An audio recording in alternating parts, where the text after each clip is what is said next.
Totoo ba talaga na ito ang ayaw natin? If this is the case, bakit ito ang tinatanggap? Bakit ito ang nagaganap? Ayon sa United Nations, mayroong 17 Sustainable Development Goals na binalangkas upang masiguro na ang lahat ng tao ay magkaroon ng sapat na pagkain, disenteng tirahan, magandang kalusugan, edukasyon, ligtas na kapaligiran, maayos na ikabubuhay, hustisya at kapayapaan. Know your rights, mga kababayan. Alamin, unawain, ipaglaban ang inyong mga karapatan. Pagdami ng mga guys, hindi ng bini, matakarunggas. Sama-sama natin isigaw. Papanagutin ang mga buhay sa gobyerno.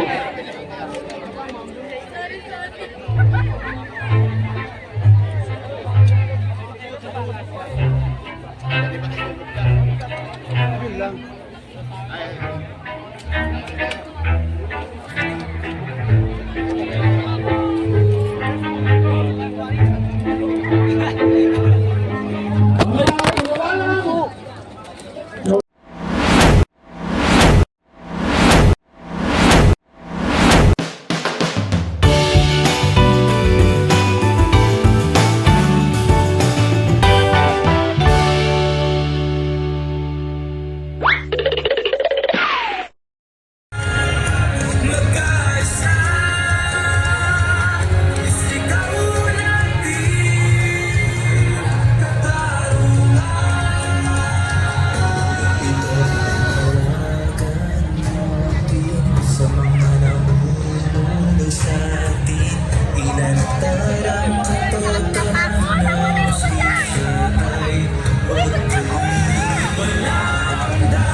Hanggang bukas pa tayo! Kahit hindi na kaya!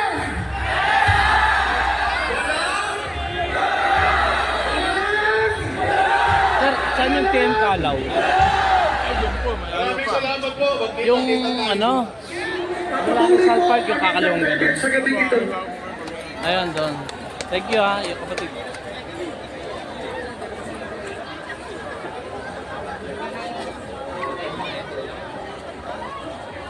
Niyang eh.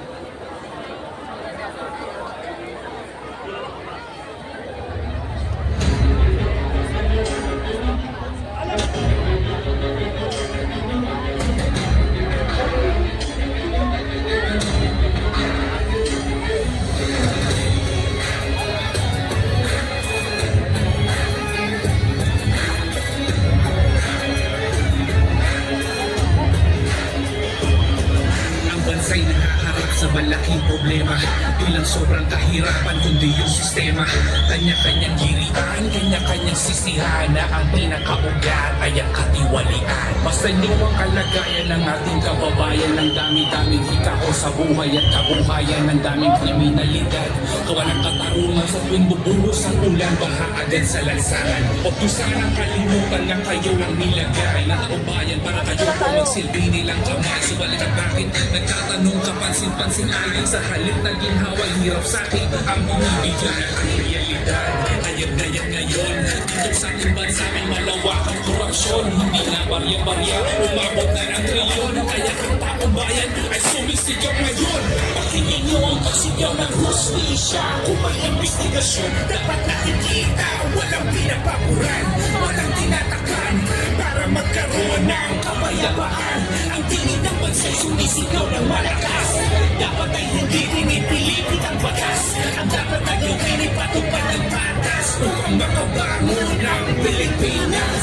Kapag mayroong pagkilos, mayroong inaayos. Kapag mayroong proyekto, dapat tinatapos. Kapag may anumayan na ito ay nautol, hindi dapat pagtakpan, mayroong dapat manugon. Ang taong bayan ay unahin sa nailing kapakanan. Kung mayroong nakalapan, dapat nakikikayan. Hindi mabuting nakatako, naghihintay ang bawat Pilipino sa resulta ng pagdinig sa kaso. Isa ng paningin, huwag nang magulag-gulagan. Bigyan ng hinain, huwag nang mabingi-bingingan. Natukarin ng babaning higmasan ng sinuman. Kababayan ang unahin, hindi ka pabayaan. Huwag yung masamain, kapos ay tanggapin. Ayaw po namin ang bansa na magulo. Ang nais po namin ang trabaho niyo gawin para sa mamamayang Pilipino. Pakinggan niyo ang pagsigaw ng hustisya. Kung may investigasyon, dapat nakikita. Walang pinapabuhay, walang tinatakan, para magkaroon ng kapayapaan. Ang tingin ng bansa sumisigaw ng malakas. Dapat ay hindi pinipilipot ang batas. Ang dapat na gawin ay patupad ang batas upang makabangon ng Pilipinas. Pakinggan niyo ang pagsigaw ng hustisya. Kung may investigasyon, dapat nakikita. Walang pinapabuhay, walang tinatakan, para magkaroon ng kapayapaan. Ang tingin ng bansa sumisigaw ng malakas. TM Calaw na to. Papuntang Top Avenue. Thank you. Yun.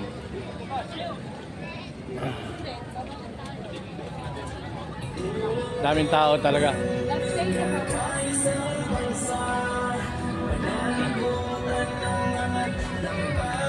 Yan.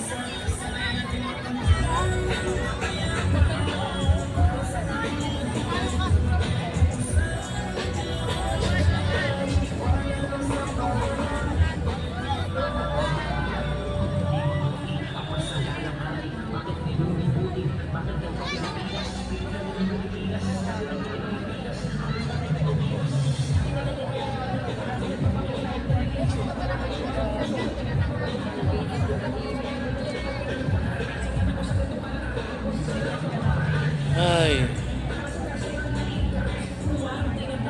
Umamin na si Senator Amy Marcos na drug addictus benedictus daw yung kanyang kapatid. Ako. Gumagamit daw ng marijuana, gumagamit ng cocaine. Kaya gusto raw niyang iligtas ang kanyang kapatid. No? Ano kaya ang mangyayari? Ano ang mangyayari bukas? No? 3 taon na raw yung kapatid niya pero walang nangyayari. Yan ay ayon kay Senator Amy Marcos. Kanina nag-speech siya. Mabigat yun. Mabigat yun, mga kababayan ko. So, anyway. Subukan ko mag-live. But siguro mayroon ng signal na rito.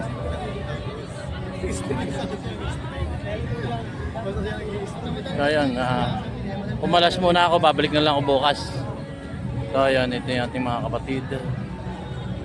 Yan. Magla-live ako na baka may signal rito. Sige. Umamin na ang kapatid niya, si Senator Amy Marcos, patungkol sa kanyang presidenteng kapatid na gumagamit raw ng marijuana at ng pinagbabawal na gamot na cocaine. So, see you guys. Magla-live ako.